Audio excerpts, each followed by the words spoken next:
होते हैं, ठीक है। तो उसमें से बहुत सारी चीजें लाइक फेयर वेजेस नहीं मिलती है, उन्हें तनख्वाह अच्छी नहीं मिलती है, या वो पुअर होते हैं, पावरलेस होते हैं, उनके पास पावर नहीं होती है, दैट इज वाई उनको इस तरह की एक्सप्लॉयटेशन का सामना करना पड़ता है। तो अब हम देखेंगे कि ये जो होल्ड करते हैं हम लॉज, ये जो गवर्नमेंट कंट्रोल करता है, जो भी इंडिविजुअल एक्टिविटीज करते हैं, या जो प्राइवेट कंपनी जो भी चीजें करती है, तो वो सारा जो लुक आफ्टर कौन करता है, गवर्नमेंट खुद। और अगर गवर्नमेंट खुद ये सारी चीजें करेंगे तो ही सोशल जस्टिस बन सकता है, यानी वो पॉसिबल तभी है जब गवर्नमेंट जो है वो खुद लुक आफ्टर करेगा लॉज और खुद प्रिजर्वेंस देगा इन लॉज के लिए। सो इंडियन कॉन्स्टिट्यूशन आपको पता ही है, उसमें हमारे बहुत सारे राइट्स जो है उनकी गारंटी दी गई है। तो उधर राइट अगेंस्ट एक्सप्लॉयटेशन भी है, पढ़ा है ना फंडामेंटल राइट्स, उसमें कौन सा right, equality, right to freedom, right freedom of religion है, ठीक है। अगेंस्ट एक्सप्लॉयटेशन भी एक राइट है हमारा। तो पहली चीज, आप किसी को फोर्स नहीं कर सकते काम करने के लिए कि वो कम वेज पे, कम तनख्वाह पे काम करे। दूसरा, अगर कोई वर्कर है या कोई लेबर है, उसको आप बाउंडेड नहीं रख सकते हो। लाइक आप क्या करते हैं, हमारे मोस्टली वर्कर्स जो होते हैं वो बाउंडेड लेबर्स होते हैं, किसी भी कंस्ट्रक्शन साइट पे काम करने जाते हैं तो उनको वो 1 साल 3 साल का कॉन्ट्रैक्ट साइन करना पड़ता है, तो वो बाउंडेड रहते हैं। और वहां पे एक्सप्लॉइट होने का खतरा ज्यादा रहता है, क्योंकि वो कम वेजेस में उनको रखते हैं, ठीक है। तो अगर जो लेबर होता है वो चाह के भी नौकरी नहीं छोड़ सकता, क्योंकि उसने कॉन्ट्रैक्ट साइन किया होता है। सो सिमिलरली ये जो कॉन्स्टिट्यूशन है, सॉरी कॉन्स्टिट्यूशन है, इसमें एक और राइट है कि बिलो 14 एज के कोई भी बच्चा काम नहीं करेगा किसी फैक्ट्री माइंस में या फैक्ट्री में या कंस्ट्रक्शन साइट पे। तो जो भी खतरे वाला हैजार्डियस एम्प्लॉयमेंट है, तो बिलो 14 कोई भी बच्चा ये काम नहीं करेगा। तो अब आपने लॉज के बारे में तो पढ़ा, तो ये जो लॉज है ये कैसे प्रैक्टिस होते हैं, ठीक है। और ये किसके कंसर्न से, मतलब इनका जो कंसर्न होता है वो किसका प्रिजर्वन होता है, वो क्या बचाना चाहते हैं। अगर हम यहाँ पे देखें कि बिलो 14 किसी का काम, मतलब किसी बच्चे को काम नहीं करने देंगे, ये मतलब लॉ के खिलाफ है। तो यहाँ पे बच्चे को उसका जो फ्यूचर है उसको ब्राइट बनाने की कोशिश की जा रही है। लाइक यहाँ पे गवर्नमेंट ने फ्री एंड कंपलसरी एजुकेशन भी दे दी, क्योंकि मोस्टली जो मतलब आर्ग्यूमेंट्स आते थे कि बच्चों को क्यों काम करवाते हैं, क्योंकि घर पे कोई कमाने वाला नहीं है, हमारे पास पैसे नहीं है बच्चों को पढ़ाने के लिए, इसीलिए गवर्नमेंट ने उसके ऊपर से अलग पॉलिसीज निकाली, जैसे फ्री एंड कंपलसरी एजुकेशन, या फिर मिड डे मील, जो दिन का खाना है वो भी स्कूल में ही दिया जाता था। सो आपका इस में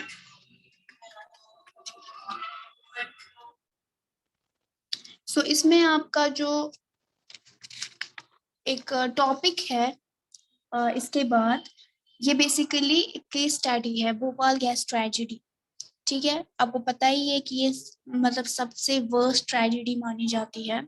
तो इसमें क्या हुआ था, इंडस्ट्री जो है भोपाल में, ठीक है, तो ये लगभग 24 इयर्स एगो की बात है कि वहां पे एक कंपनी है जिन्होंने वहां पे फैक्ट्री डाली थी, पेस्टिसाइड्स की फैक्ट्री, ठीक है, जो दवा छिड़कते हैं ना खेतों में, उसकी कंपनी, ठीक।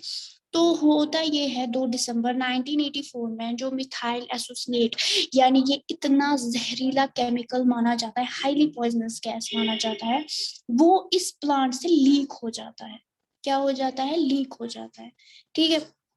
तो आपको पता ही है कि अगर इतना खतरनाक गैस जो है वो लीक हो गया तो कितने जाने जा सकती है। लगभग इसमें 8,000 लोग मर गए, और थाउजेंड्स जो है वो मतलब बेहोश हो गए, उनको कोई मतलब कोई ना कोई, जैसे कि फॉर एग्जाम्पल किसी के मतलब आंखों की रोशनी चली गई ऐसे, ठीक है। तो वो इफेक्ट हो गए बहुत ज्यादा, हद से भी ज्यादा, और विद इन 3 डेज, यानी 3 डेज इसका जो असर था वो कम ही नहीं हो रहा था। सो यहाँ पे एक का नाम है जो उस भोपाल गैस ट्रेजेडी से इन्फ्लुएंस हुई थी, अजीजा सुल्तान, ठीक है।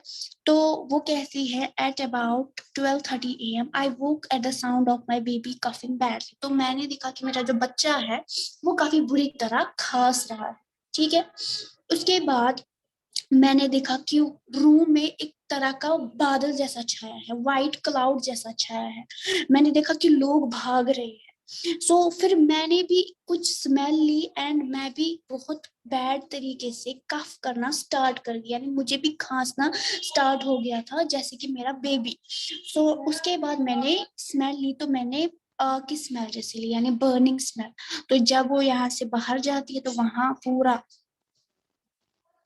वहां पूरा जो मतलब मुआशरा था वो जल चुका था इसी गैस से। बहुत सारे मतलब जो फैमिलीज है, नियरली 50,000 पीपल जो है वो बीमार हो गए। ऑल ऑफ द डे, एक ही दिन में वो लोग हॉस्पिटल पहुंच गए। उनको रेस्पिरेटरी डिसऑर्डर हो गया, सांस लेने में तकलीफ हो गई, आंखों में प्रॉब्लम हो गई। ठीक है, बच्चों में अलग अलग तरीके की एबनॉर्मलिटी देखने को मिली, यानी वो अलग अलग तरीके से बिहेव कर रहे थे लाइक एबनॉर्मल चाइल्ड। सो जो डिजास्टर है वो एक एक्सीडेंट नहीं था, तो वो किसी की मतलब लापरवाही का नतीजा था। किसी ने मतलब लीक, जब लीक होता है किसी सिलेंडर में लीक था तो किसी ने उस पर ध्यान नहीं दिया, बहुत सारे वर्कर्स मारे गए। तो ये सबसे मतलब बुरी ट्रेजेडी मानी जाती है। उसके बाद ये जो कंपनी है वो अमेरिका की कंपनी थी बेसिकली, वो बाहर है। तो ये जो कंपनी है इन्होंने कंपनसेशन दिया, ठीक है, तो पैसे वगैरह दिए, जो भी मतलब ये इफेक्टेड फैमिलीज थी उनको पैसे दिए, और टोटल में इनको लगभग 3 बिलियन पैसे जो है वो देने पड़े इन्हीं ये जो मतलब डिजास्टर से इफेक्ट हो गए थे। उसके बाद ये जो सर्वाइवर्स थे उन्होंने सुप्रीम कोर्ट में अपील की कि हमारा सेटलमेंट का इंतजाम किया जाए, यानी जो घर थे वो पूरी तरह बर्बाद हो चुके थे क्योंकि आग पकड़ ली थी घरों ने। उसके बाद यूएस जो है, ये जो मतलब ये वाले यूनियन कार्बाइड जो ये कंपनी थी, इन्होंने टॉक्सिक केमिकल से डील करना बंद कर दिया। ठीक है, एंड नाउ ये बाकी की जो कंपनीज है तो वो भी इसी तरह के मतलब प्रोविजंस लेते, प्रिकॉशंस लेते कि अगर हम खतरनाक गैसेस का इस्तेमाल कर रहे हैं उसमें कोई लापरवाही ना हो। ठीक है, एंड ये जो इसमें से कुछ लोग ऐसे थे जिनको जस्टिस 24 साल के बाद भी नहीं मिला था, यानी उनका घर 24 साल के बाद भी नहीं बना था। ना तो उनका जो पीने का पानी था वो मतलब सेफ था, ना तो उनको हेल्थ केयर फैसिलिटीज मिल रही थी, यानी जो इस कंपनी में काम कर रहे थे। एंड इनके जो चेयरमैन थे, इस कंपनी का जो चेयरमैन था उसको प्रोसिक्यूट किया गया, तो उस पर चार्ज लगा दिए गए, क्रिमिनल चार्जेस। ठीक है, तो एक्सीडेंट्स काफी कॉमन होता है कंस्ट्रक्शन साइट्स पे, तो वहां पे सेफ्टी इक्विपमेंट्स होना बहुत जरूरी है। तो what is a workers worth, की वर्कर की वर्थ क्या होती है, ठीक है, वो क्या मतलब क्या हलाल, ठीक है, उसकी जान भी वैसी होती है जैसी आपकी होती है, जैसे उस ओनर की होती है, राइट। तो अगर हम वर्कर को लाते हैं हमें वो प्रिकॉशंस बराबर से लेने हैं इसके लिए भी जो वो ओनर अपने लिए लेता है। समझ आया? तो दोनों को ये ध्यान में रखना है कि अगर हमने कोई चीज करनी है, फॉर एग्जाम्पल कंस्ट्रक्शन करनी है, ठीक है, कोई मजदूर गिर गया समझो, तो वो उस ओनर की जिम्मेदारी बनती है कि वो उसे हॉस्पिटल ले जाए, वो खर्चा, क्योंकि वो उसके साइट पे गिर गया था। समझ आए? वैसे ही जो कंपनीज रहती है जो केमिकल्स वगैरह से डील करती है, उनको ये दिमाग में रखना होता है कि हमारे जो यहाँ के वर्कर्स है क्या हमने प्रिकॉशंस बराबर से लिए हैं, क्योंकि जितनी जान उनकी कीमती है उतनी इस वर्कर की भी होती है। ठीक है, सो जो मतलब फॉरेन कंपनी जो इंडिया आए थे वो किस हिसाब से आए थे, क्योंकि उनको पता था यहाँ पे हम सस्ते में लेबर हमें मिल जाएगा, कोई भी सस्ते में जो मजदूर है वो हमें मिल जाएगा। एंड दैट्स वाई जो यूएस की कंपनीज थी वो मोस्टली इंडिया आती थी लेबर्स के लिए, और मतलब जो इंडिया है वो पुअर कंट्री भी माना जाता था, तो वो तैयार भी हो जाते थे मतलब लो वेजेस पे काम करने के लिए। ठीक है, एंड होता ये था कि वेजेस इनकी कम होती थी लेकिन इनको घंटों काम करवाया जाता था। आज आपको पता है कि गवर्नमेंट के आज आपको पता है कि गवर्नमेंट के हिसाब से जो अलग अलग रूल्स बनाए जाते हैं कि एज पर जितने भी घंटे आप वर्कर को काम करवाते हैं आपको उतने ही डबल पैसे उसको चार्ज करने, अगर वो पार्ट टाइम जॉब कर रहा है तो उसके भी पैसे अलग लगेंगे। ठीक है, तो ये सारी चीजें जो वर्कर के लिए एक बहुत ही जरूरी है जानना कि उसके अपने राइट्स क्या है। दूसरा, एक ओनर के लिए भी जरूरी है कि जो वर्कर्स उसके पास काम कर रहे हैं उनके उनके राइट्स का वो पूरा पूरा ख्याल रखे। अगर अब नहीं मिल रहे हैं राइट्स या कुछ एक्सप्लॉयटेशन हो रही है, तो दोनों सूरतों में कॉन्स्टिट्यूशन में इसकी अच्छी सी जगह है, यानी कॉन्स्टिट्यूशनल रेमिडीज जो राइट है हमारा, उसके हिसाब से जो भी राइट्स है, ठीक है, अगर वो एक्सप्लॉइट हो रहे हैं तो हम कहाँ जा सकते हैं, मतलब कानून के पास, लाइक सुप्रीम कोर्ट है, हाई कोर्ट है, ठीक है, तो हमारे जो कोर्ट है इसमें आप रिप्लाईज रख सकते हैं कि हमारे ऊपर जुल्म हो रहा है, तो इस तरह की चीजें हो सकती है। तो यहाँ पे जो लो वर्किंग कंडीशंस है, जैसे कि देखो आप सस्ते में कहीं पे जाते हो तो वहां पे मत वैसी सेफ्टी मिलेगी आपको, मतलब ये सीधी सी बात है। या जैसे कि यूसी प्लांट था यही जिसमें भोपाल गैस ट्रेजेडी हुई, तो ये लीकेज क्यों हो गया होगा गैस को, क्योंकि वहां पे जो मतलब सिलेंडर्स होंगे वो काम अच्छे से नहीं करते होंगे, है ना। अब वहां पे वो जो ओनर है उसने सस्ते में लेबर को रखा, लेकिन उसने वो सिलेंडर्स के जो वो इक्विपमेंट्स है उसको चेक नहीं किया, ठीक है। तो ये जो एक तरह का ट्रेनिंग मतलब सेफ्टी होता है वर्कर्स के लिए, मतलब इनको सिखाना होता है, अगर आप कोई भी सस्ते में लेबर ला रहे हो उसको सिखाना है, उसको बताना है कि आपको मशीन्स कैसे यूज करनी है। लगभग लगभग 15 डेज जो है, 15 दिन जो है वो ट्रेनिंग में निकलना चाहिए, ठीक है।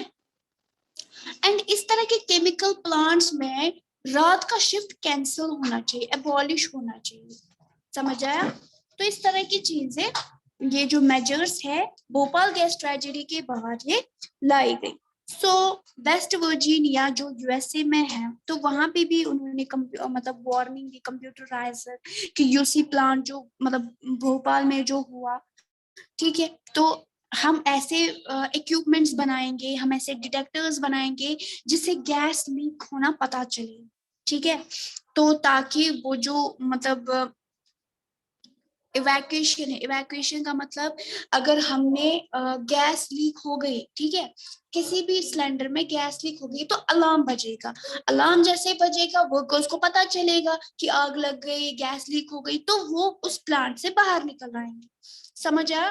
तो ये एक तरह की डिफरेंस बोली गई है कि वर्जीनिया यूएसए में इन्होंने इस तरह की फैसिलिटीज रखी है, जबकि इंडिया और इंडिया के जो भोपाल में जो प्लांट लगा था वहां इस तरह की फैसिलिटी इन इसी कंपनी ने नहीं रखी थी, वरना कंपनी सेम थी, समझ आया। क्योंकि ये लोग डोमिनेट करना चाहते थे इंडियंस को, और यहाँ पे इनको लगता था कि मरे तो मरे, हमारी कोई जिम्मेदारी नहीं है। तो ये डिफरेंट मतलब सेफ्टी स्टैंडर्ड्स है दो कंट्रीज के दरमियान।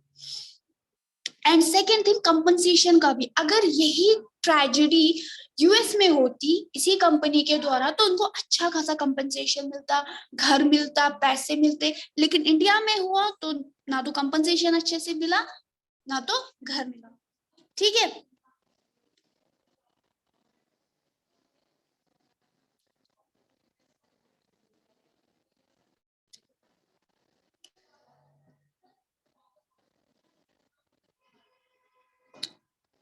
एंड सेकेंड थिंग यहाँ पे कि एक आंसर जो हम हमेशा कहते हैं, मतलब हमेशा बोलते हैं कि इंडिया में अनएम्प्लॉयमेंट है, बेसिकली अनएम्प्लॉयमेंट नहीं है। आप किसी भी मतलब वर्कर से पूछ के देखो, कोई भी तैयार हो जाएगा कम पैसों में काम करने के लिए, है ना, कोई भी तैयार हो जाता है, वो मतलब किसी भी कंडीशन में काम करने के लिए तैयार हो जाते हैं, माइंस में काम करने के लिए तैयार हो जाते हैं जहाँ पे बिल्कुल भी सेफ्टी नहीं होती है। तो ये जो एम्प्लॉयर्स है यही मतलब इग्नोर करते हैं सेफ्टीज वर्क प्लेसेस में, या ये जो खुद एक लेबर होता है ये खुद जिम्मेदार होता है अपनी सेफ्टी के लिए। अब देखो कि कितने आए थे रिपोर्ट्स आते कंस्ट्रक्शन साइट्स पे, ये हो गया वो हो गया, माइंस में एक्सीडेंट्स हो गया, या फैक्ट्रीज में एक्सीडेंट या कोलिजन हो गया। तो इस तरह के जो एटीट्यूड्स है वो शैबी एटीट्यूड होते हैं ना, गंदे वाले एटीट्यूड एक एम्प्लॉयज के कि मेरे जो वर्कर है ये है तो है, मतलब कि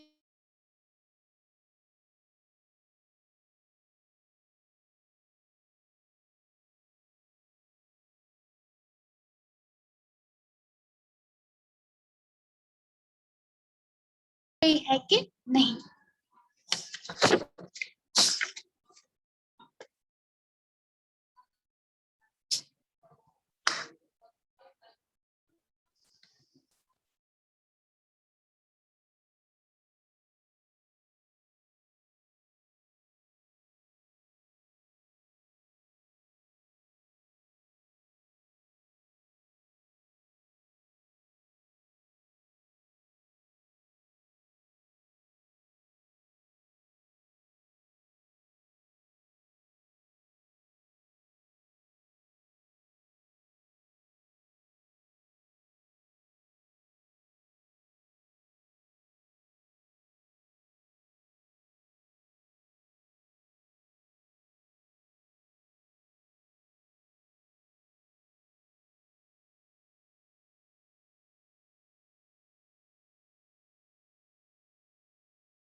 लीव कीजिए, आपकी अटेंडेंस हो गई।